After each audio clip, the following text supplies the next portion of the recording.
ఓం శ్రీ మహాగణాధిపతయే నమః. శివాయ గురవే నమః. కిందటి అధ్యాయంలో పార్థివ లింగారాధనం మరియు కృతికా నక్షత్రం ఉన్న వారాలలో ఏ ఏ దేవుళ్ళను ఆరాధిస్తే ఏమి శుభాలు కలుగుతాయని తెలుసుకున్నామండి. ఈ అధ్యాయం చాలా డీప్గా ఉంటుందండి. జాగ్రత్తగా విని అర్థం చేసుకోవాలని కోరుకుంటున్నాను. బిందువు, నాదము, లింగము. బిందువు శక్తి, నాదం శివుడు. బిందు నాదాత్మకమే సమస్త ప్రపంచము కావటం వల్ల ప్రపంచమంతా శివశక్త్యాత్మకమని తెలుసుకోవాలి. నాదాన్ని ఆధారం చేసుకొని ఉంది బిందువు, దానిని ఆధారం చేసుకొని జగత్తు. అందువల్ల బిందు నాదాలు రెండు జగత్తుకు ఆధారాలు. బిందు నాదాత్మకమైనది అనగా శివశక్త్యాత్మకమైనది శివలింగము. తదారాధనమే జన్మ నివృత్తి. కాబట్టి శివలింగాన్ని సేవించి తీరాలి. అయితే మరో విషయం, శివలింగానికి ప్రణవానికి సామ్యమున్నదంటారు. ఆ పందాలో చూస్తే ఈ శివలింగం 6 విధాలుగా ప్రకటించబడుతోంది. ఈ 6 విధాలు మళ్ళీ 2 పద్ధతులుగా ఉన్నాయి. అకారం 1వ విధాన లింగం ఆచార్యలింగం, 2వ విధాన లింగం గురులింగం. ఉకారం 1వ విధాన లింగం గురులింగం, 2వ విధాన లింగం చరలింగం. మకారం 1వ విధాన లింగం శివలింగం, 2వ విధాన లింగం ప్రతిష్ట యంత్రలింగం. బిందువు చరలింగం మొదటి విధానం, 2వ విధానం బిందులింగం. నాదము 1వ విధాన లింగం ప్రసాదలింగం, 2వ విధాన లింగం నాదలింగం. ప్రణవ సమస్తం 1వ విధాన లింగం మహాలింగం, 2వ విధాన లింగం ప్రణవలింగం. ఇలా ఒక్కొక్క విధానంలో 6 లింగాలు ద్వివిధ ద్వాదశ లింగాలుగా చెప్పబడుతున్నప్పటికీ శివాగమాల రీత్యా మాత్రం ఆచార గుర్వాది లింగాలే సరైనవిగా తోస్తున్నాయి. ఈ 6 లింగాలను అనుదినం ఆరాధించాలి. మహానైవేద్యాదులు సమర్పించాలి. తేనె, నెయ్యి, 12 మానికల బియ్యం, 12 దొన్నెల పెసరపప్పు, 12 రకాలైన కూరగాయలు, నేతితో వండిన పిండి వంటలు, కుడుములు, పాలు, పెరుగు, 12 టెంకాయలు, 12 పూజా ఫలాలు, 36 తమలపాకులు, పచ్చకర్పూర చూర్ణం, నఖం అనే గంధ విశేషం యొక్క చూర్ణం, చంగల్వాది పంచసుగంధ ద్రవ్యాలు, తాంబూలం అనే వాటిని సమర్పణని మహానైవేద్యం అంటారు. దానిని శివార్పణం చేసి బ్రాహ్మణాది వర్ణక్రమంలో భక్తులకు పంచిపెట్టాలి. ఇలా 100 మహానైవేద్యాలు చేస్తే వచ్చే జన్మలో రాజై పుడతాడు. 1000 మహానైవేద్యాల ఫలం స్వర్గంలో పూర్ణాయువుతో సుఖించడం. 30,000 మహానైవేద్యాల వల్ల వైకుంఠవాసం, జన్మరాహిత్యం. 36,000 మహానైవేద్యాలు కలిపి ఒక జన్మ నైవేద్యం అవుతుంది. కార్తీక మాసంలోనూ, సంక్రాంతి నాడు, పర్వదినాల్లోనూ, యతిపాతాలప్పుడు, పౌర్ణమి అమావాస్యల్లోనూ, జన్మ నక్షత్రాలప్పుడు మహానైవేద్యం సమర్పించడం మంచిది. కనీసం సాలుకొక్కసారి వచ్చే జన్మదిన సందర్భంగానన్నా మహానైవేద్యం సమర్పించుకోవడం శ్రేయోదాయకం. రుద్రాక్షల్ని ధరించండి, విభూది దాల్చండి, శివ పంచాక్షరిని జపించండి, శివలింగాన్ని ఆరాధించండి. ఈ 4 మిమ్మల్ని శివభక్తుల్ని చేస్తాయి. అందరికన్నా ఉత్తముడైన శివభక్తుడు శివుడితో పాటు శివభక్తులను కూడా సేవించి తరిస్తాడు. అటువంటి వాడు ఏ మినహాయింపులు లేకుండా మోక్షానికి వెళ్ళిపోతాడు. ప్రణవ పంచాక్షరి మహత్యాలు. శివారాధన గురించి మాకు తెలియనివి ఎన్నో విషయాలు చెప్పి మమ్మల్ని ధన్యుల్ని చేసావు. అలాగే ప్రణవ పంచాక్షరి మంత్రాలను కూడా వినిపించవయ్యా మహర్షి అని మునులు కోరటంతో సూచుడు వాళ్ళ వాంఛితాన్ని ఇలా వివరించన ఆరంభించాడు. తాపసులైన మీరు అడిగిన ప్రశ్నకు తగిన సమాధానం చెప్పడం శివుడికే సాధ్యం. అయినా నా ఓపిక మేరకు తెలియజేస్తాను, వినండి. శివుడే రక్షించాలి. ప్ర+నవ = ప్రణవం అయ్యింది. ప్రకృతి వలన జన్మించిన సంసారం అనే సముద్రాన్ని తరింపచేసే నవ అంటే సూక్ష్మమైన నౌక అని అర్థం చేసుకోవచ్చు. ఇంకా చాలా అర్థాలు ఉన్నాయనుకోండి, అవి అలా ఉంచుదాం. ఇక ప్రణవం 2 రకాలు. అవి 1 స్థూలం, 2 సూక్ష్మం. సూక్ష్మం కంటే ఒకే అక్షరం. స్థూలం అంటే 5 అక్షరాల్లో ఉంటుంది. జీవన్ముక్తికి సూక్ష్మ ప్రణవమే విధాయకం. 36 కోట్ల సూక్ష్మ ప్రణవ జపం వల్ల ఆ జన్మలోనే శివయోగం సిద్ధిస్తుంది. గృహస్థులై శివోపాసకులైన వారికి పంచాక్షరియే స్థూల ప్రణవమై విరాజిల్లుతోంది. ఈ గృహస్థ యోగం ఒకటి క్రియాయోగం, 2 తపోయోగం, 3 జపయోగం అని 3 రకాలు. 10 మంది క్రియాయోగుల కన్నా ఒక తపోయోగి, 10 మంది తపోయోగుల కన్నా ఒక జపయోగి అత్యుత్తమములని తెలుసుకోవాలి. బంధమోక్షము. తదనంతరం బంధమోక్షం గురించి చెప్పసాగాడు సూతుడు. ప్రకృతి, బుద్ధి, త్రిగుణాత్మకమైన అహంకారం.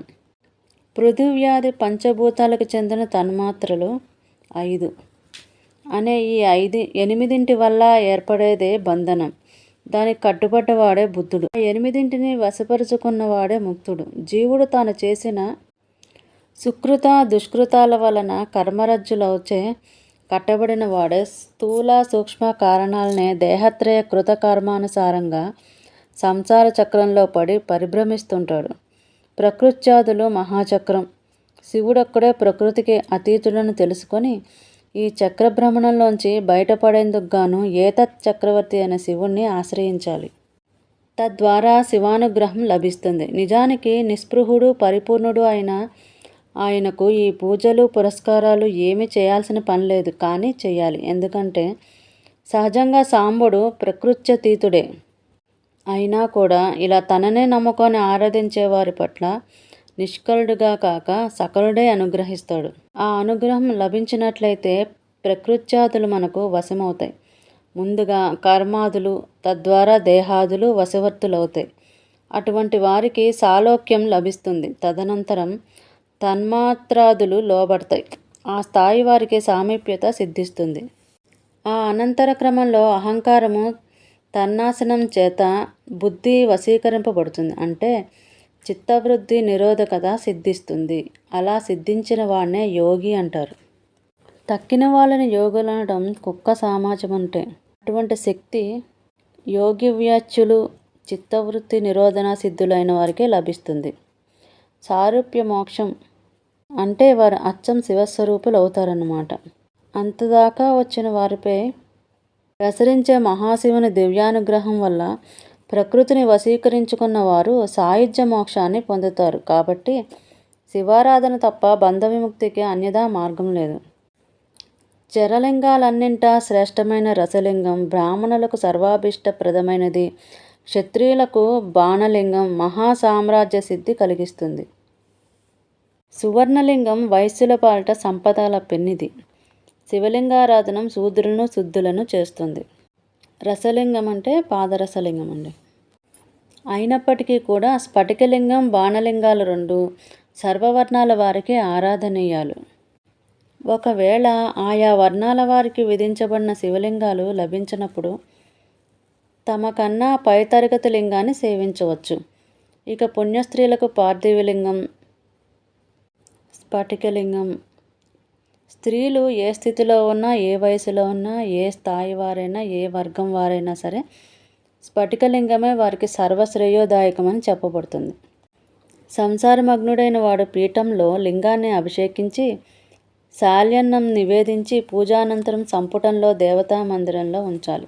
నిషిద్ధ కర్మల నుంచి నివృత్తులైన వారు గురుదత్తము సూక్ష్మము అయిన శివలింగాన్ని ఎడమ అరచేతిపైన ఉంచుకొని ఆరాధించి తాము తినబోయే ఆహారాన్ని ముందుగా శివ నివేదనం చేయాలి. తదనంతరం లింగాన్ని తలపైన కానీ కంఠాన కానీ యుక్తస్థానంలో కానీ ధరించాలి.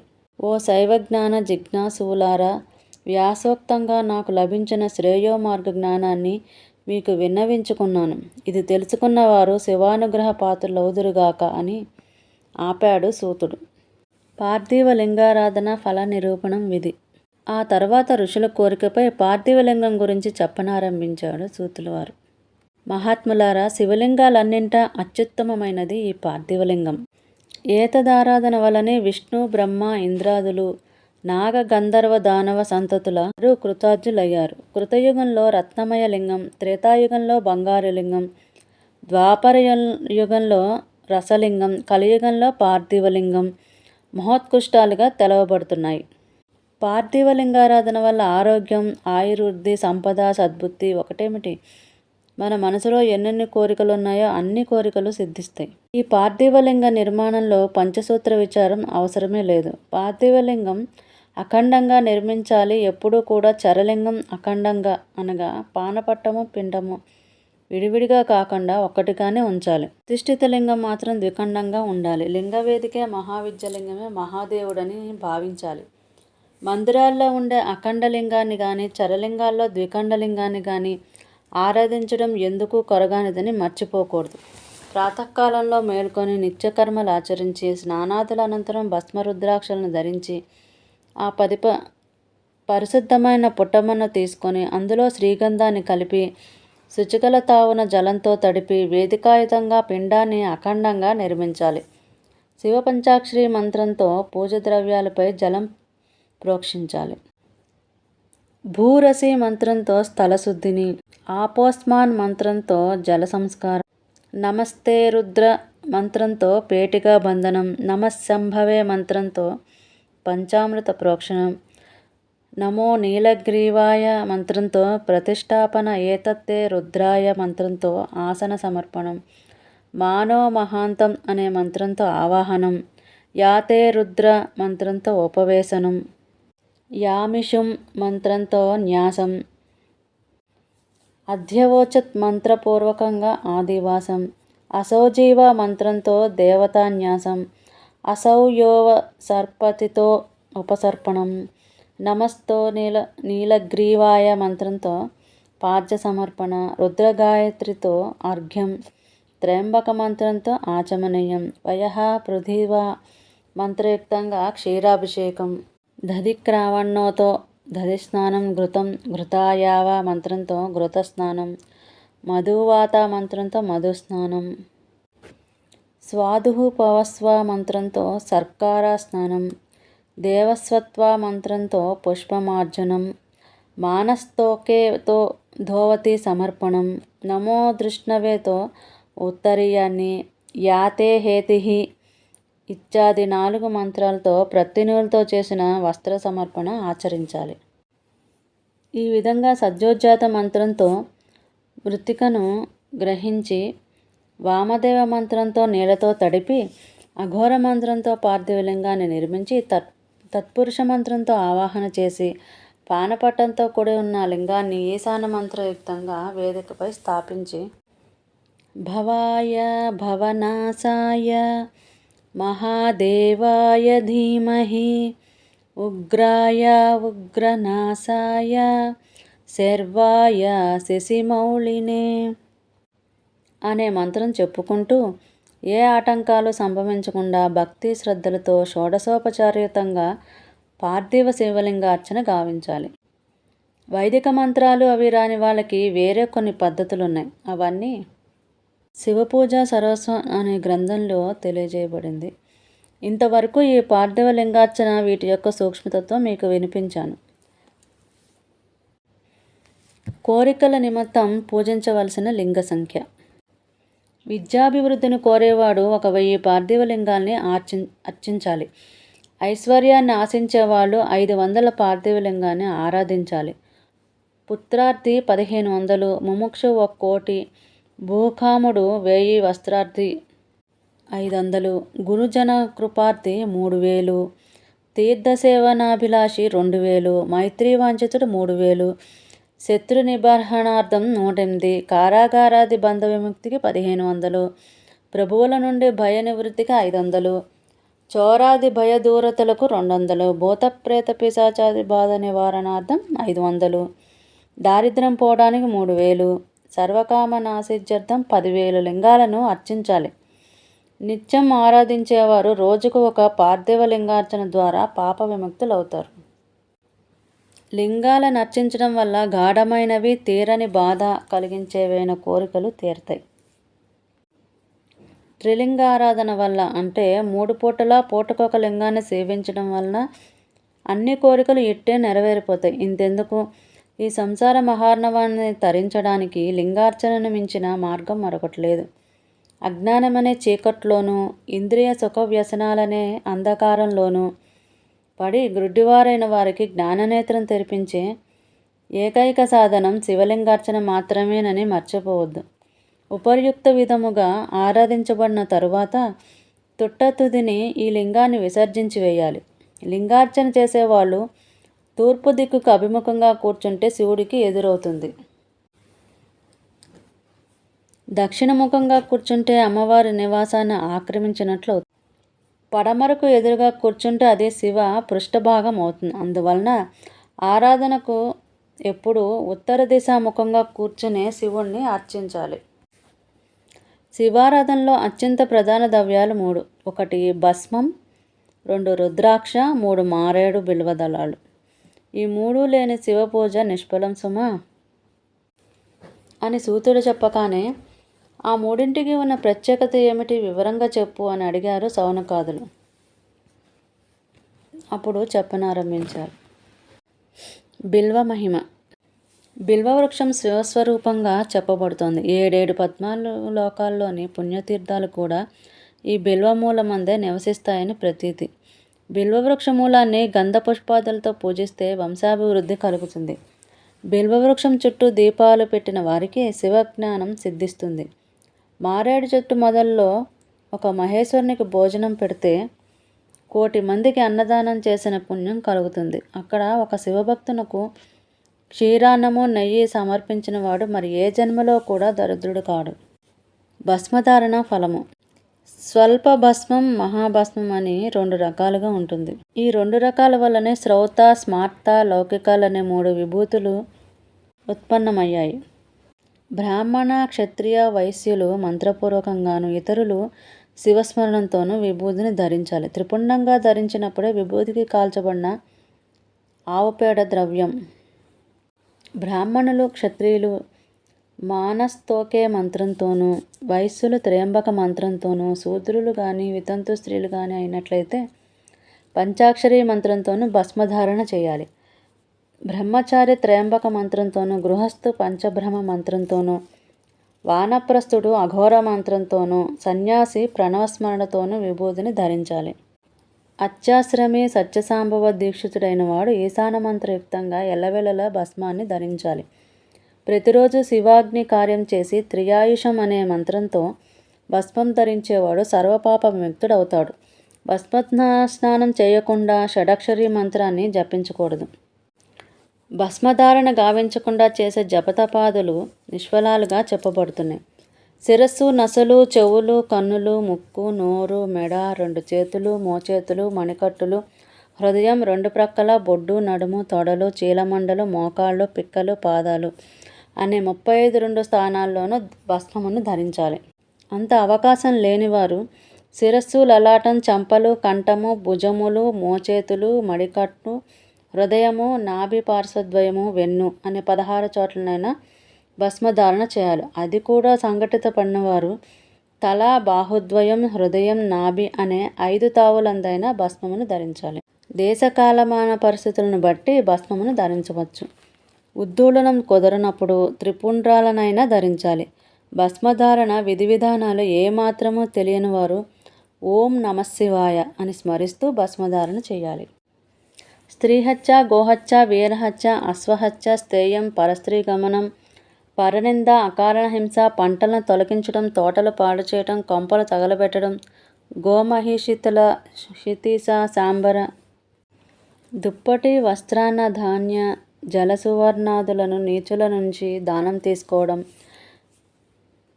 చేతులు పట్టే స్త్రీని కానీ లేదా వాళ్ళకి సంబంధించిన స్త్రీ కానీ, వేశ్యలు కానీ, చండాల స్త్రీ కానీ, శూద్ర స్త్రీ కానీ లేదా నాట్యకత్తలు కానీ, బహిష్టైన భామలను కానీ, అవివాహితులు కానీ, విధవలను కానీ సంగమించడం, మాంసం, తోలు, ఉప్పు, రసద్రవ్యాలు అనే వాటిని అమ్మడం, చాడీలు చెప్పడం, కపటంగా ప్రసంగించడం, కోట సాక్ష్యం, అసత్యం అనే అన్ని రకాల పాపాలు కూడా అవి పూర్వజన్మనైనా ఈ జన్మలోనైనా సరే తెలిసి చేసినా తెలియక చేసినా సరే కేవలం నిరంతర భస్మ త్రిపుండ ధారణ మాత్రాన తత్కాలముననే నశించిపోతాయి. నియమంగాను భక్తియుక్తులతోనే భస్మధారణ చేసేవాడు ఎంతటి భ్రష్టుడైనా సరే దేవతలంతా అతడిని గౌరవిస్తారు. వాడు శివోపాసన కూడా చేసినట్లయితే ఆ ఫలితం చెప్పనలవి కాదు. తానొక్కడే కాదు, అతగాడు ఆచరించే ప్రాంతమంతా పుణ్యక్షేత్రంగా కీర్తించబడుతుంది. భస్మధారిని ధరించేవాడు చండాల బీజోత్పన్నుడిగా గుర్తించాలి. ఎవడైతే బిల్వ భస్మ రుద్రాక్షితంగా రుద్రారాధన చేస్తాడో వాడి పుణ్యం అంతా ఇంత అని చెప్పడానికి అలవి కాదు. కనీసం భస్మ రుద్రాక్షలన్నా ధరించి శివారాధన చేయాలి. అవి లేకుండా చేసే శివార్చన మొత్తం నిష్ఫలమైపోతుందని చెప్పబడుతోంది. కానీ శివారాధన చేసినా చేయకపోయినా భస్మ రుద్రాక్ష ధారణ మాత్రం సర్వశ్రేయస్కరం అని శాసించబడింది. ఆరాధన చేయలేని వారు విభూది రుద్రాక్షలు ధరించి శివనామాన్ని స్మరించినా చాలు. నమశివాయ అనే పంచాక్షరి కానీ ఓం నమశివాయ అనే షడాక్షరి కానీ జపించాలి. కనీసం శివశివ అనైనా అనుకుంటూ ఉండాలి. అయితే శివశివ అనుకోవటం కన్నా శ్రీ శివాయ నమః అని అనుకోవటం శ్రేయస్కరమని పెద్దల హితవు. భస్మరుద్రాక్షలు ధరించి శివనామాన్ని స్మరించే వారి దర్శన మాత్రం చేతనే త్రివేణి స్నానఫలం సంప్రాప్తమవుతుంది. విశ్వాసం లేనివాడు పాపాత్ముడై ఉంటాడని చెబుతున్నారు. నొసట విభూతి, కంఠాన రుద్రాక్ష, నోట శివనామం ధరించని వాడు అధముడని ఆర్యోక్తి. రుద్రాక్ష మహిమ ధారణ విధి. ఆలోచనీయమైన భస్మ మహత్యాన్ని వినిపించావు. అదేవిధంగా రుద్రాక్షల గురించి కూడా తెలియచెప్పమని శౌనకాదులు కోరడంతో ఆ విషయాన్ని చెప్పసాగాడు. గతంలో ఒకసారి అగణిత దివ్య సంవత్సరాల పాటు ధ్యానంలో ఉండిపోయాడు రుద్రుడు. ఆ తపస్సు నుండి ఆయన కళ్ళు తెరవగానే ఆ నేత్రాల నుండి కొన్ని నీటి బొట్లు భూమికి రాలి గౌడ దేశాన, మధుర క్షేత్రంలోనూ, అయోధ్య నగరంలోనూ, లంకా పట్టణాన, మలయ పర్వతం పైన, సహ్యగిరి మీద, కాశీ క్షేత్రాన పడ్డాయి. కాలాంతరాన అవే రుద్రాక్షలుగా పరిణమించాయి. రుద్రుడి అక్షుల నుంచి ఆవిర్భూతం కావటం వల్ల రుద్ర దుఃఖాలను క్షయింపచేసేవి కనుక వాటికి రుద్రాక్షలనే పేరు వచ్చింది. భక్తానుగ్రహ తత్పరుడైన శివుడు రుద్రాక్షలను చతుర్వర్ణ భక్తులకు అనుగ్రహించాడు. వాటిలో రేగి పన్నంత పరిమాణం కలిగిన సుఖ సౌభాగ్యాలను వృద్ధి చేస్తాయి. ఉసిరికాయంత ఉన్న రుద్రాక్ష సర్వారిష్టాలను శమింపజేస్తుంది. గురువింద గింజంత ఉండే రుద్రాక్షలు మనసులోని కోరికలన్నింటినీ సఫలం చేస్తాయి. చెప్పొచ్చేది ఏమిటంటే ఈ రుద్రాక్షలు ఎంత చిన్నవైతే అంత మంచి ఫలితాలను ఇస్తాయి. జపం చేసుకోవడానికి ఈ రుద్రాక్షల మాలికలే అత్యంత శ్రేష్టం. అలాగని అన్ని రుద్రాక్షలు ఆరాధనీయాలు కావు. సమానములు, నునుపైనవి, గట్టివి, స్థూలములు, కంటకాయితాలైనవైన రుద్రాక్షలు శుభప్రదాలు. అలాగే పురుకుల చేత తొలచివేయబడ్డవి, పగిలిపోయినవి, విరిగినవి, ఖండరహితాలు, వ్రణయుతాలు, గుండ్రంగా లేనివి అయిన రుద్రాక్షలు అశుభాలు. వాటిని ధరించకూడదు. వాటితో జపం కూడా చేయకూడదు. దారం గుచ్చుకోవడానికి అనువుగా రుద్రాక్ష ఒక రంధ్రం కావాలి కదా. ఆ రంధ్రం తనకి తానుగా ఏర్పడి ఉన్న రుద్రాక్ష చాలా శ్రేష్టమైన. ఆ సూత్రం ద్వారా తప్ప తక్కిన మంచి లక్షణాలన్నీ ఉన్నట్లయితే మనమే దానికి జాగ్రత్తగా రంధ్రం చేసుకోవచ్చు. 1100 రుద్రాక్షను ధరించిన వాడు రుద్రస్వరూపుడుగా చెప్పబడుతున్నాడు. అందువల్ల కలిగే సత్ఫలం చెప్పడం ఎవరి వల్ల కాదు. 550 రుద్రాక్షలను తలపై మొకటం వలె ధరించి చెకలో 3, ఒక్కొక్క చెవికి 6 చొప్పున 2 చెవులకు కలిపి 12, కంఠాన 101 రుద్రాక్షలు, భుజాల మీద, మోచేతులందు, మణికట్టులందు తావుకొక 6 చొప్పున, ఉపవీతంగా 3, కటిని 5 ధరించాలి. అలా ధరించి సుఖాసీనుడైన వ్యక్తిని చూడగానే రుద్రుడనే భావన ఎవరికైతే కలుగుతుందో వాళ్ళు చేసిన పాపాలన్నీ అప్పటికప్పుడే కాలిపోతాయి. మరొక పద్ధతిలో శిఖను 1, శిరస్సున 30, కంఠాన 40, బాహుద్వయం 32, 2 మణికట్టులకు కలిపి 24, 2 మూపుల 500, మాలికగా 103, ఉపవీతంగా 255 కూడా ధరించవచ్చు. శిఖలో 1, శిరస్సున 40, కంఠాన 32, ఛాతపై 108, చెవుల మీద ఒక్కొక్కటి, 2 బాహువులకు 12, చేతులకు 32 ధరించడం 3వ పద్ధతి. ఇలా ధరించిన వాళ్ళని శైవప్రవరుడు అంటారు. వీరు ఎదురైనా సరే శివభావంతో నమస్కరించవలసి ఉంటుంది. శిరస్సుపై ధరించేటప్పుడు ఈశాన మంత్రంతోనూ, చెవులకు దాల్చేటప్పుడు తత్పురుష మంత్రంతోనూ, కంఠాన హృదయాన దాల్చేటప్పుడు అఘోర బీజ మంత్రాలతోనూ, చేతులకు ధరించేటప్పుడు అఘోర బీజ మంత్రంతోనూ, ఉదరభాగ ధారణ వామదేవ మంత్రంతోనూ, ఇలా పంచబ్రహ్మ మంత్రాలతోనూ రుద్రాక్ష మాలిక ధరించాలి. 15 రుద్రాక్షలు గల మాలికను ఒకదానిని కానీ, 3 కానీ, 5 కానీ, 7 కానీ ధరించాలి. భస్మ రుద్రాక్షలు ధరించి శివారాధన చేసేవారు మధ్య మాంసాలను, నీరుల్లిని, వెల్లుల్లిని, మునగ, విరిగి మొదలైన వస్తువులను తినకూడదు. బ్రాహ్మణుడు తెల్లటి రుద్రాక్షను ధరించాలి. క్షత్రియులు ఎర్రటిని ధరించాలి. వైశ్యులు పసుపు పచ్చవి నల్లనివి ధరించాలి. రుద్రాక్షులను శైవులే ధరించాలనే నియమం లేదు. వైష్ణవులు శాక్తేయులు కూడా ధరించవచ్చు. రుద్రాక్షలు ధరించే వాళ్ళని భూతప్రేత పిశాచి శాకిని డాకిన్యాదులు తేరి చూడలేవు. రుద్రాక్షల్లో రకములు. రుద్రాక్షలు 14 రకాలుగా ప్రసిద్ధమైనవి. అవేగాక ఇంకా కొన్ని రకాలు ఉన్నాయి. కానీ అవన్నీ అలభ్యాలు. కర్మానుసారంగా ఎవరికైనా లభిస్తే లభించవచ్చు. అదంతా ఈశ్వరేచ్ఛ. ప్రస్తుతం ప్రసిద్ధాలైన 14 గురించి తెలుసుకుందాం. మొదటిది ఏకముఖి. దీన్ని చూస్తేనే బ్రహ్మహత్యాది పాతకాలు నశిస్తాయి. పూజించిన వాడు నిత్యం లక్ష్మీ ప్రసన్నతను పొందినవాడవుతాడు. రెండవది ద్విముఖి. ఇది గోహత్యా పాపాన్ని పోగొడుతుంది, అభిష్టాలు సిద్ధింపచేస్తుంది. మూడవది త్రిముఖి. దీన్ని పూజించినా ధరించినా సాధనలో ఉన్న సర్వకార్యాలు సిద్ధిస్తాయి. విద్యాభివృద్ధికి విద్యా ప్రయోజనాలకి చాలా మంచిది. చతుర్ముఖ రుద్రాక్ష బ్రహ్మస్వరూపం. ఇది దర్శన స్పర్శనల మాత్రం చేతనే పాపాలను దగ్ధం చేస్తుంది, నరహత్యా పాపాన్ని తొలగిస్తుంది. తదుపరి పంచముఖి. ఇది కాలాగ్ని రుద్రస్వరూపం. సాలోక్య సారూప్య సామీప్య సాయుధ్యాలనే 4 రకాల మోక్షాలను క్రమంగా కలగజేస్తుంది. వెళ్ళకూడని చోటికి వెళ్ళటం, తినరానివి తినటం వలన కలిగిన పాపాలన్నింటినీ భస్మీపట్నం చేస్తుంది. 6 ముఖాలు గల రుద్రాక్ష షణ్ముఖ స్వరూపం విరాజిల్లుతుంది. దీన్ని కుడిభుజాన్ని ధరిస్తే ఏ పాపమైనా సరే, అది ఎటువంటిదైనా ఎంతటిదైనా సరే నాశనం చేసేస్తుంది. ఆ పెదపనున్న సప్తముఖి రుద్రాక్ష మన్మథ రూపమైనదిగా తెలుసుకోవాలి. దారిద్ర హరణానికి పనికి వస్తుంది. అష్టముఖి రుద్రాక్ష అష్ట వస్తువులు భైరవుల సంయుక్త రూపం, దీర్ఘాయుష్య కారకం. ఈ రుద్రాక్ష నపవక్త రుద్రాక్ష భైరవుని, కపిలుని, నవదుర్గల యొక్క స్వరూపం. ఎడమ చేత దానిని ధరిస్తే శివతుల్య విభువుడవుతాడు. దశముఖ రుద్రాక్ష విష్ణు స్వరూపం, సర్వవాంఛలు తీరుస్తుంది. ఏకాదశముఖి ఏకాదశ రుద్ర స్వరూపం. ద్వాదశముఖి ద్వాదశాదిత్య స్వరూపం. త్రయోదశముఖి విశ్వేశదేవ తాత్వకమైన. 14 ముఖాలతో విరాజిల్లే రుద్రాక్ష పరమశివ స్వరూపం.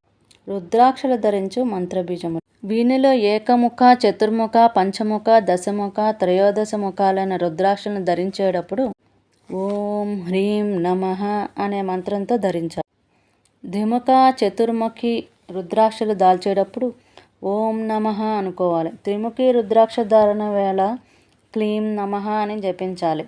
6, 9, 11 ముఖాలు గల రుద్రాక్షలు ధరించేందుకు ఓం హ్రీం నమః అని ధ్యానించుకోవాలి. అదేవిధంగా సప్తముఖి, అష్టముఖి రుద్రాక్షలు ధరించేటప్పుడు ఓం హూం నమః అనుకోవాలి.